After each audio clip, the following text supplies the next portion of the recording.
금일은 한 번에 매매를 했는데요. 갭으로 상승한 후 추가적인 하락을 보이지 않아서 상승으로 진입을 했는데요.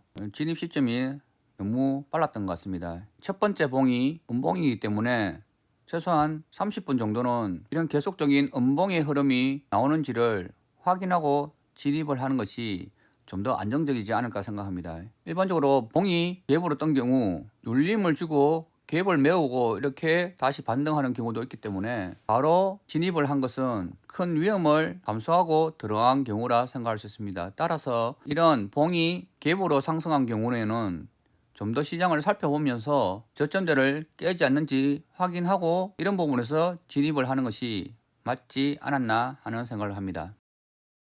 오늘의 맥점은 어딜까요? 오늘의 맥점은 역시나 저점을 깨지 않고 상바닥에서 22핑을 지지하며 강하게 반등한 이 순간이 첫 번째 맥점이 되지 않을까 생각을 합니다. 두 번째 맥점은 역시나 이 저점을 지키면서 상승 후 50% 정도의 조정을 보이고 반등을 시작한 이 부분대가 두 번째 맥점이 되지 않을까 생각합니다. 세 번째는 이 수렴 과정을 뚫고 올라가는 이 순간이 세 번째 맥점이 되지 않을까 생각을 합니다. 만약 매도 관점이라면 이런 상승 추세를 깨는 이 부분들이 충분히 매도 타이밍으로 들어가 볼 만은 하지만은 강한 하락을 하던 추세가 갭으로 상승 후 갭을 메우지 않는다면은 일단 추세가 바뀔 가능성이 크기 때문에 매도보다는 매수로 대응하는 것이 좀 더 유리한 부분이 아닐까 생각합니다. 따라서 오늘의 맥점은 이 부분대, 그리고 이 부분대, 그리고 이 부분대가 맥점이 되지 않을까 생각합니다.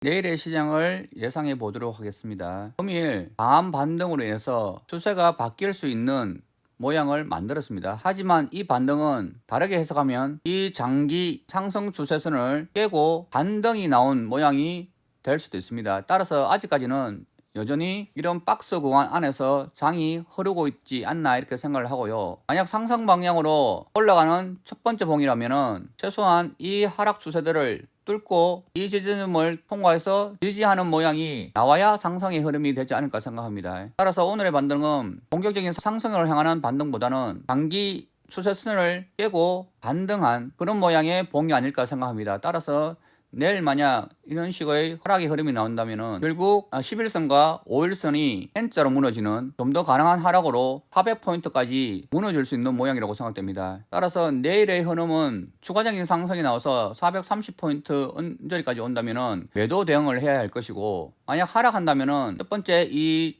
지지대, 두 번째 이 추세선에서의 반등 여부를 확인하는 것이 중요할 것 같습니다. 그럼 내일 또 성투하시기 바랍니다.